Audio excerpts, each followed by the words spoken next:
Today we have some exciting news for every one of you, and it's the federal government actually sticking up for your rights. So we're going to go ahead and we are going to talk about it. So let's jump into it. And let me just play the stinger.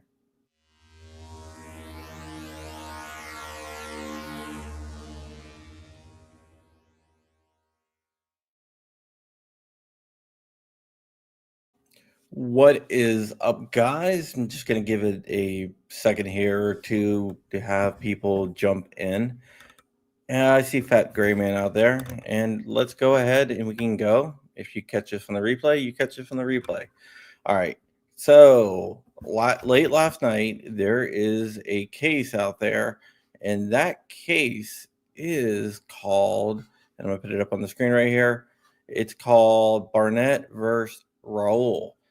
It is a case out of Illinois, and it's dealing with a assault weapons ban.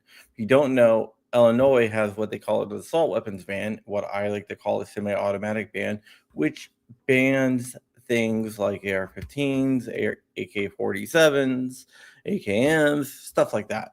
So basically, those firearms are banned in Illinois because they say they are weapons of war, which is always something that they say because it is not, because it is basically propaganda. So the Justice Department, the Civil Rights Division, has now filed an amicus brief in the court system. This case is at the the Seventh Circuit Court, which is a federal appeals court, and they have filed a amicus brief stating that you cannot ban AR-15s, and some of the points they make is very straight on. The first point that they make is that AR-15s are in common use. Now, if you know, in Heller said that any firearm that is in common use cannot be banned. And they make a very strong case that AR-15s are the most popular rifle in the country and they are in common use. Now they have a lot to back this up, including Associate Judge Kagan's dicta in the Mexico versus Smith and Wesson case, where she stated that AR-15s are the most popular firearm in America, and millions of Americans have them, and they are in common use. So that is something that will be very helpful when a case gets to the Supreme Court. And this might be the case, but we'll have to see. So the point is AR-15s are in common use and you cannot ban them. They state that, a lot of the firearms that the Illinois law bans cannot be banned because of this situation. All right.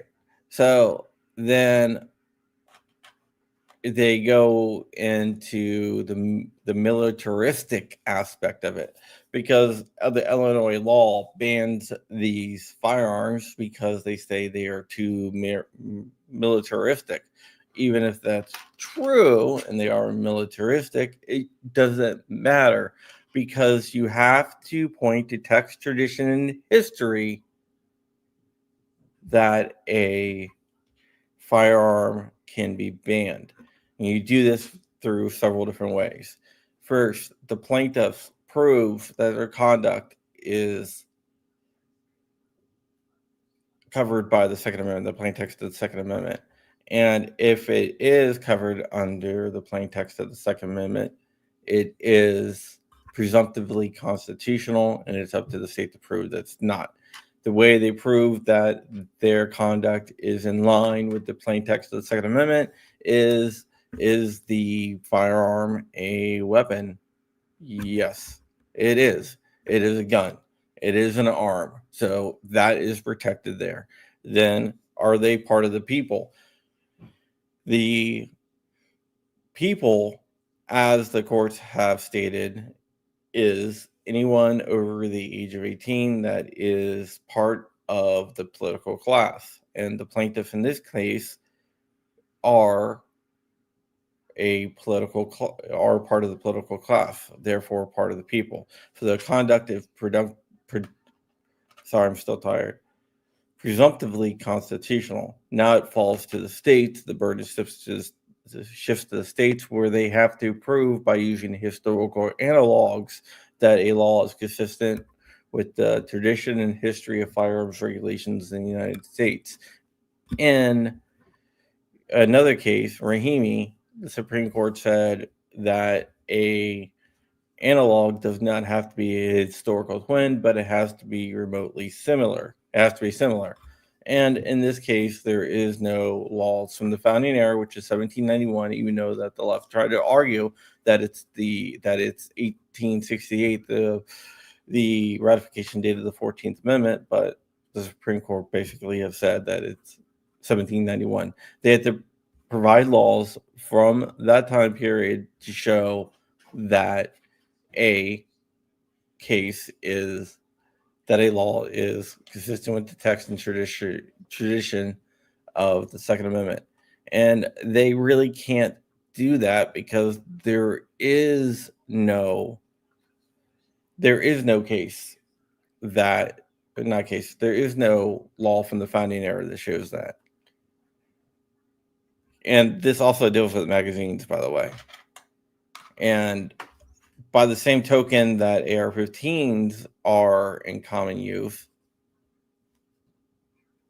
the magazines that are referenced in the law, they're also in common use.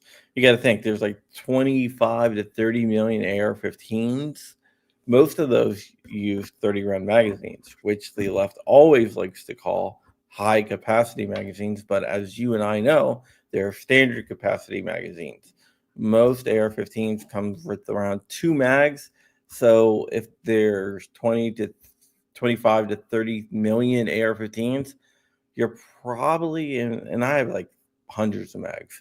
So you're probably looking at close to 100 million magazines for the AR-15 that holds more than 10 rounds in circulation in the United States. And that is probably a conservative effort. Now, if you look at the stun gun case that went up to the Supreme Court, they ruled that 250,000 is enough to constitute common use. With AR-15s, you're talking 25 to 30 million, which is a hell of a lot higher than 250,000. And with magazines, you're talking in the hundreds of millions, which are definitely enough to constitute common use. So, yep, right there. Mongo the Pawn gets it. You win a cookie.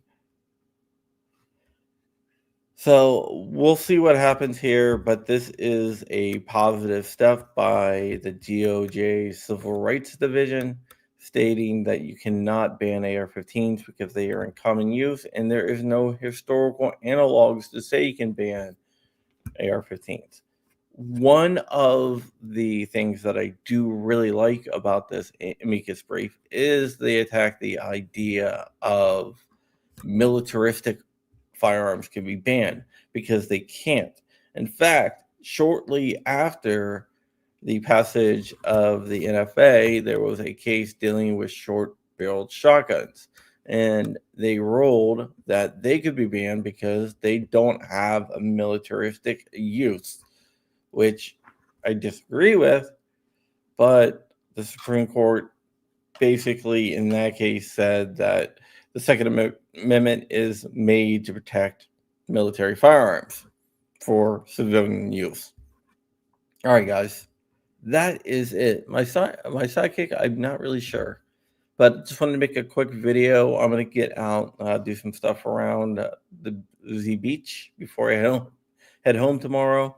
If I don't talk to you, have a happy Father's Day. But I have a feeling that I will be talking to you. In fact, I'm going to film a video on a subject that has not yet broken, but I think everyone's going to be very happy with it. All right, guys.